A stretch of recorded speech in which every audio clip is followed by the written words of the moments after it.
പൂരാഘോഷത്തിൽ തൃശൂർ. പൂരപ്രേമികൾക്ക് ആവേശമായി മഠത്തിൽ വരവ് പഞ്ചവാദ്യം. ചെമ്പടമേളത്തിന്റെ അകമ്പടിയോടെ സർവാഭരണ വിഭൂഷിതയായി എഴുന്നള്ളി പാറമേക്കാവ് ഭഗവതി.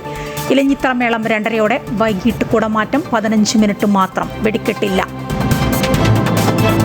സംസ്ഥാനത്ത് പാമ്പുകടിയേറ്റ് വീണ്ടും മരണം. മരിച്ചത് കണ്ണൂർ തളിപ്പറമ്പ് സ്വദേശി 65 വയസ്സുകാരി നബീസ. നബീസയെ പാമ്പ് കടിച്ചത് വെള്ളിയാഴ്ച. കൊല്ലത്ത് ഒരാൾക്കും എറണാകുളം ചെറായിയിൽ ടൂറിസ്റ്റിനും പാമ്പുകടിയേറ്റു. സംസ്ഥാനത്ത് ചൂടിന് ശമനമില്ല. പത്തനംതിട്ടയിൽ വയോധികയ്ക്കും പാലക്കാട് 2 പേർക്കും സൂര്യാഘാതമേറ്റു. കൊട്ടാരക്കര, കോന്നി, മൂന്നാർ ഉൾപ്പെടെ 5 ഇടങ്ങളിൽ UV വികിരണ മുന്നറിയിപ്പ്. വിവിധ ഇടങ്ങളിൽ ഇടിമിന്നലോടുകൂടിയ മഴയ്ക്ക് സാധ്യത. രാജ്യത്ത് വൈദ്യുതി ഉപഭോഗം സർവകാല റെക്കോർഡിൽ. വെള്ളിയാഴ്ച ഉപയോഗിച്ചത് 252 ജിഗാവാട്ട് വൈദ്യുതി.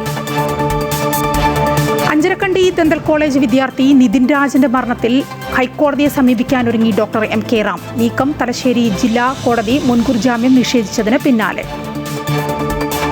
വെടിക്കെട്ടിന്റെ പാറ്റേൺ മാറ്റിയാൽ അപകടം കുറയ്ക്കാമെന്ന് മുണ്ടത്തിക്കോട് വെടിക്കെട്ട് ദുരന്തം അന്വേഷിക്കുന്ന ജസ്റ്റിസ് CN രാമചന്ദ്രൻ നായർ. അപകടങ്ങൾ സംഭവിക്കുന്നത് അശ്രദ്ധ കൊണ്ടെന്നും അപകടത്തിൽപ്പെട്ടവരെ ചൊവ്വാഴ്ച ആശുപത്രിയിലെത്തി സന്ദർശിക്കുമെന്നും കമ്മീഷൻ.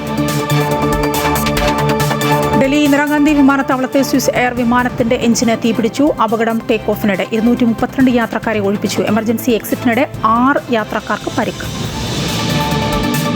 മുൻ DGP ടോമിൻ ജെ തച്ചങ്കരിക്കെതിരെ ഗതാഗത നിയമ ലംഘനത്തിന് കേസെടുക്കും. ടോമിൻ തച്ചങ്കരി തന്റെ വാഹനത്തിൽ ഔദ്യോഗിക പദവിയെ സൂചിപ്പിക്കുന്ന നക്ഷത്രങ്ങൾ അനധികൃതമായി പ്രദർശിപ്പിച്ചതിനാലാണ് നടപടി. നീക്കം സംസ്ഥാന പോലീസ് മേധാവിയുടെ നിർദ്ദേശത്തെ തുടർന്ന്. ലോകപ്രശസ്ത ഫോട്ടോഗ്രാഫർ രഘുറായ് അന്തരിച്ചു. വിടവാങ്ങിയത് ഇന്ത്യൻ ഫോട്ടോ ജേർണലിസത്തിന്റെ കുലപതി. അന്ത്യം ഡൽഹിയിലെ വസതിയിൽ ഇന്ന് രാവിലെ. ഡൽഹി ലോധി ശ്മശാനത്തിൽ വൈകിട്ട് 4 മണിക്ക് സംസ്കാര ചടങ്ങുകൾ നടക്കുമെന്ന് ബന്ധുക്കൾ. ആദരവർപ്പിച്ച് രാജ്യം. അമേരിക്കൻ പ്രസിഡന്റ് ഡൊണാൾഡ് ട്രംപ് പങ്കെടുത്ത അത്താഴ വിരുന്നിനിടെ വെടിവെപ്പ്.